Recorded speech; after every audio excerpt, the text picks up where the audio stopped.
Good morning, students. Welcome to the digital classroom with Holy Heart Schools. Today is second day of our topic, weathering. In today's video, we will be learning about the types of weathering, in which we will be learning about physical weathering, chemical weathering and biological weathering.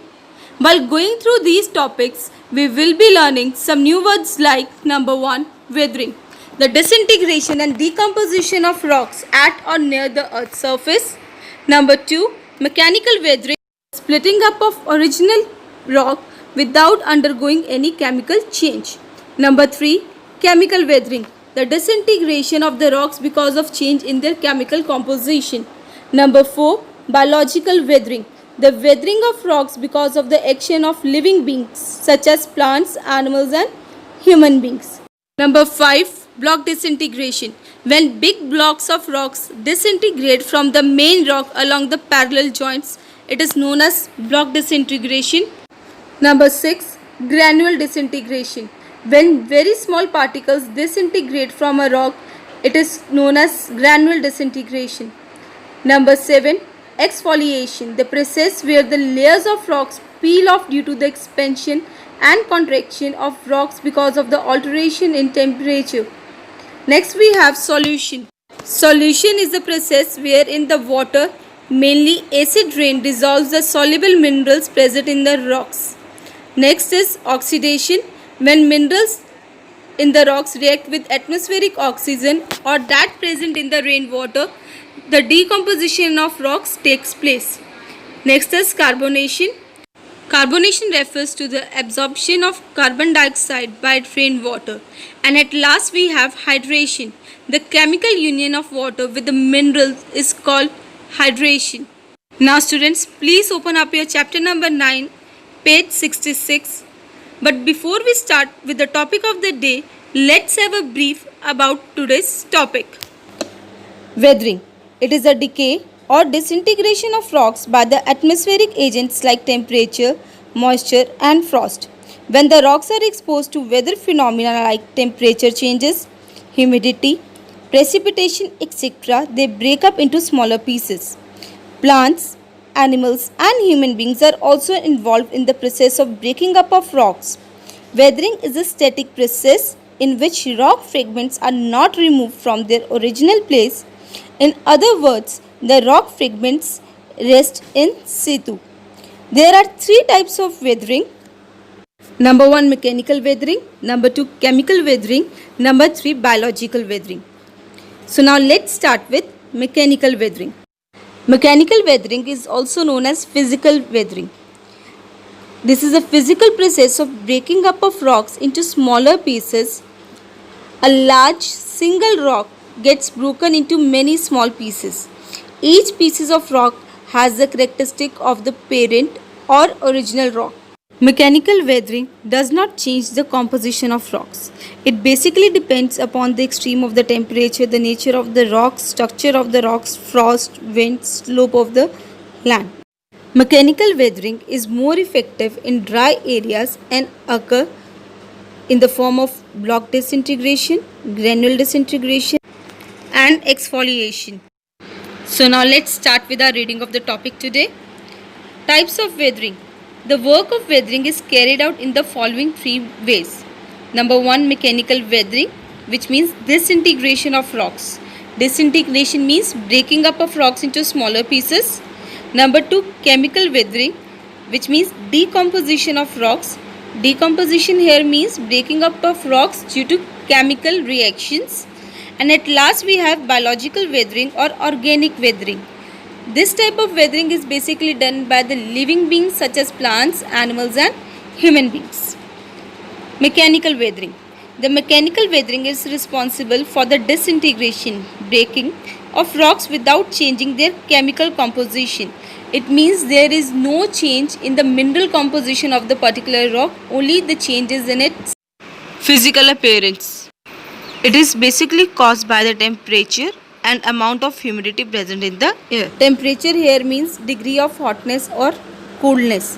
This type of weathering mainly occurs in the places where there is a great difference in day and night temperature. As we have already learned in our junior classes that in desert areas the days are warmer and the nights are cooler. So there is a great range of temperature. So mechanical weathering is more effective in dry areas and it occurs in the following ways. Number 1, block disintegration. The sandy, arid and semi-arid regions are heated intensely during the day and lose heat rapidly in the night. Hence, the durational range of temperature is very high. This causes expansion of rocks during the day and contraction during the night. This causes rocks to disintegrate and split. So now let's read. Block disintegration. In the arid means dry regions, the difference between the day and night temperature is very high. It means the durational range of temperature is quite high. For example, if the day temperature is 40 degrees Celsius and the night temperature is 15 degrees Celsius, the difference between the two is of 25 degrees Celsius, which is a quite high difference. During the daytime, the bare rocks are heated and their outer layer expands.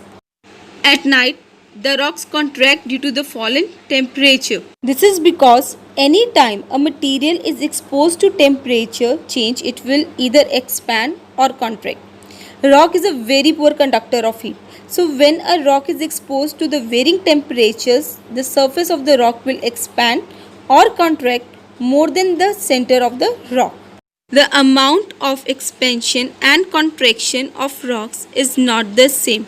This is because each of the minerals making up a rock have varying levels of thermal reactivity. This leads to the development of cracks on the surface of the rocks, and over a period of time the rock splits up into the blocks. This is known as block disintegration. Next we have granule disintegration. It occurs when grains of a rock become loosened and fall out to leave a pitted, uneven surface because of changing temperature. As we all know that rocks are made up of several minerals. Each of the mineral making up a rock have varying levels of thermal reactivity. They will expand or contract at different rates than each other. As these minerals expand or contract at different rates, the fissure will form along the edges of these mineral deposits, and now the fissures will open up the spaces for additional weathering to occur, and hence it will lead to disintegration of rocks. So now let's read. Granule disintegration. Granule means consisting of small grains. The rocks are composed of variety of minerals. Minerals are the things which we get from the earth crust, or we can also say them as underground wealth, which react to heat differently because different minerals have different heating capacities. The rocks also expand and contract at different rates, and this is due to the different amount of minerals present in the rocks. This causes a series of joints and cracks in the outer layer of rocks. This I have already explained. The rocks are broken into smaller pieces and fragments. Fragments means a small part broken off from something which have angular shapes. This is known as granule disintegration. Next we have exfoliation. As we know that the outer layer of the rock is more exposed to the agents of weathering as compared to the inner one. Thus, due to the regular expansion and contraction, the outer layer is peeled off from the parent rock in form of concentric shells like peeling off layer of an onion. It is also known as onion peeling, and this type of weathering is known as exfoliation. So now let's read. Exfoliation. The rock masses are generally poor conductors of heat. This we have already learned. The outer layers expand more than the inner layers because the outer layers are more exposed to the agents of weathering than the inner layers. This can completely loosen the outer rock layers. In due course of time, the outer loose layers may peel off from the main rock mass in the form of thin shells, or their outer covering may peel off like we peel onion. This type of weathering is known as exfoliation, and it is also known as onion peeling. Next we are starting up with the second type of weathering, which is known as chemical weathering. Chemical weathering involves the breaking down of rocks by altering or dissolving the rock minerals due to the chemical action or changes. It is common in hot and humid regions. It is a slow process as compared to the mechanical weathering. The gradual decomposition of the rocks takes place due to the exposure to air and water. The process of chemical weathering is governed by solution, oxidation, carbonation and hydration. So now let's start with solution. Solution is a process wherein the rainwater dissolves the soluble minerals present in the rocks. It dissolves the soluble minerals like sodium chloride present in the rocks. Rock salt and gypsum are highly soluble. When rainwater seeps below the ground through joints, gaps and crevices, it further dissolves the soluble minerals by forming a solution and separates the insoluble minerals, causing the decomposition of rocks. This type of weathering can be seen in Victoria, Australia, where the limestone pillars, also called as 12 apostles, are formed by the wave erosion. So now let's read chemical weathering. The processes which cause rocks to decay and decompose are known as chemical weathering. The process of chemical weathering is promoted by high temperature and abundant moisture. Moisture means amount of water vapors present in the air. Thus, it is important in the hot and humid regions of the world. The countries with the hot and humid climate are mostly found within the tropics. The combination of oxygen, carbon dioxide and water with minerals in the rocks often lead to the chemical changes and decomposition in the rocks. The work of chemical weathering is carried out through the solution, oxidation, carbonation and hydration. Solution is a process wherein the rainwater dissolves soluble minerals present in the rocks. Oxidation is a process which takes place when the minerals in the rocks react with the oxygen in the air. Carbonation refers to the absorption of carbon dioxide by the rainwater. And at last we have hydration. The chemical union of water with the mineral is called hydration. So now let's study solution in detail. Solution is the first step in the chemical decomposition and disintegration of rocks. Some minerals in rocks get dissolved in water and are removed in solution. The solubility of minerals and rocks depend upon the nature of the rocks. Mostly the solution takes place in the sedimentary rocks. For example, rock salt, limestone and gypsum are easily soluble in water, as these rocks contain high content of sodium chloride. Next we have oxidation. When the oxygen in the air and water reacts with minerals in the rocks, oxidation takes place. Example, most rocks contain a certain amount of iron which on coming into contact with air and water containing oxygen changes into iron oxide. Iron oxide crumbles easily and is far more easily eroded than the original iron. As it is removed, the rocks are weakened and thus decomposed. Oxidation not only changes the composition of the rock minerals but also its appearance and produce brownish crust or rust. Thus, the soil formed are reddish brown in color. For example, red soil. So now let's read. Oxidation. The atmospheric oxygen in the presence of moisture enters into the chemical union with the minerals, especially those with the iron contents. It causes rusting of iron which leads to decay and decomposition. We all know that there are certain minerals present in the rocks that absorb atmospheric oxygen along with the moisture. So new chemical compositions are formed which can be eroded easily and rocks become weak. Many rocks have some amount of mineral iron which absorbs atmospheric oxygen from the air. Iron changes into iron oxide which is porous in nature, so it gets easily turned into brown or red powdery mass. The original color of the rocks is also changed into red, yellow or brown. This I have just explained, and this process of chemical weathering is called oxidation. Now next we have carbonation. Carbonation is a reaction of carbonic acid on minerals. Rainwater, when mixed with carbon dioxide in the atmosphere, forms a weak solution of carbonic acid. It acts on the rocks containing limestone and chalk. The reaction results in calcium bicarbonate, which is highly soluble and gets easily washed away in solution as it flows through rocks or seeps below the surface.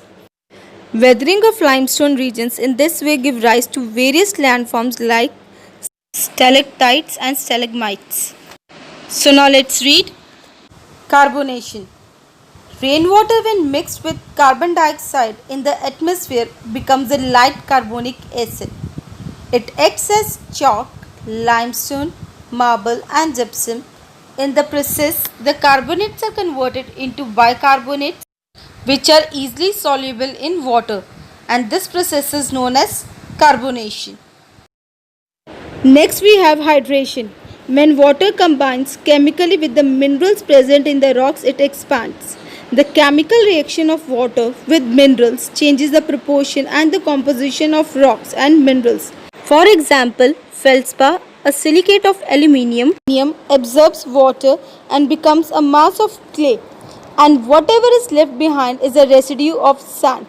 It weakens the rock and ultimately the rocks break up. So now let's read hydration. The chemical union of water with the mineral is called hydration. Feldspar, a silicate of aluminium, is found in almost all the rocks. On its chemical combination with water, the feldspar increases in volume. These crystalline minerals absorb water that makes them swell up. These minerals become soft and turn into powdery mass due to the expansion of minerals particles that cause stress within the rocks. And due to this, the rocks become weak and ultimately leads to crumble. So let's read. It exerts pressure and the outer shell gets detached by the mechanical force of expansion. Whatever is left behind is a kaolin, a mixture of sand and clay. Kaolin is basically a white clay which is used in making porcelain, china clay, etc. It is also used in paper industry and medicine industry. Now next we are starting up with the last type of weathering, that is biological weathering. As its name suggests, biological weathering is a type of weathering brought about by various activities of living organisms. Along with other types of weathering, biological weathering can contribute to the further degradation of rocks and rock particles by making them more susceptible to other environmental factors, whether be it biotic or abiotic factors.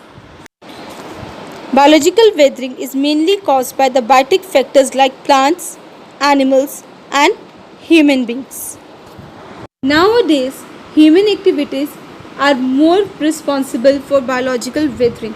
Activities such as road construction, mining, farming and deforestation cause weathering and disintegration of rocks. In the mountain areas to construct roads and for mining also disturb the rock strata.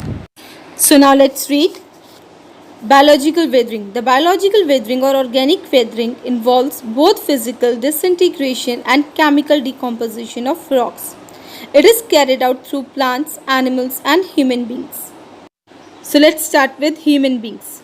Nowadays, the human beings have become the most powerful agent of weathering and erosion. And this is an open truth that human beings are disturbing the ecological balance of the earth just to fulfill his own needs.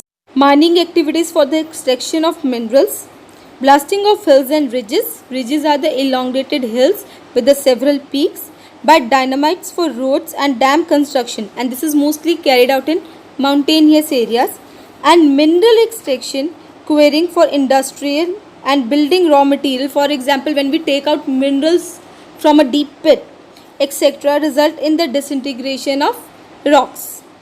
Human beings also increase the rate of weathering on hill slopes by modifying the ground surface through reforestation. It means humans are clearing the land to use it for cultivation, for making of tunnels, roads, etc. And the result is seen in the form of landslides. So let's come back to our reading. This can cause the mass movement of broken rock material down the slope in the form of slides, landslides and debris fall. Debris fall means the scattered pieces of rubbish. Next biological factor includes plants. The roots of the plants grow into the cracks and crevices in search of water and nourishment. As they grow, they exert great pressure on the rocks and break them. Sometimes the roots of the plants produce carbonic acid, which changes the composition of certain materials in the rocks. So now let's read. The roots of the plants penetrate means to go deep into something through the cracks made originally by physical disintegration of rocks, means the cracks which are formed due to the mechanical weathering. These roots, while moving downwards, are able to widen the cracks and finally the rock splits apart. In the cities, we can see the plants growing in the cracks of broken pavements. Pavements are the path for pedestrians.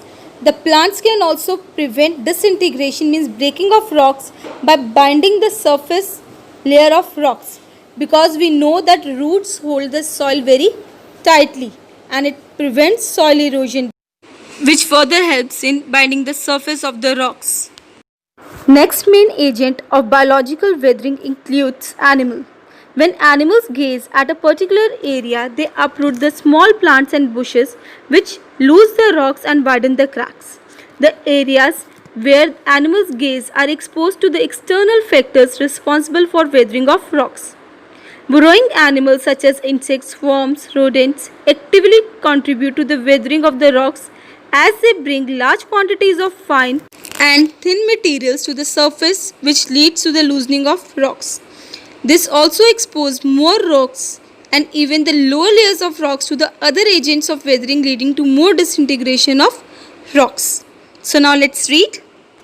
Animals and insects. The burrowing animals such as earthworms, ants, rats, etc. help in loosening the rocks by bringing rock particles from the lower layers of the earth crust to the surface. As these animals will dig a hole, they will take out the loosened materials from the interior of the earth, and now the other agents can easily remove these rock fragments. The pounding hooves. Pounding here means the sound or feeling of something beaten repeatedly, and hoof means the hard part of the bottom of the feet of the animals such as horses, sheep, deer, etc. of running animals also break the rocks. Some animals after death also provide acids and chemicals for the decomposition of rocks. So now students, with this we are ending up with the topic of the day. Please revise your topic, do the related question and answers, and please keep exploring. Thank you.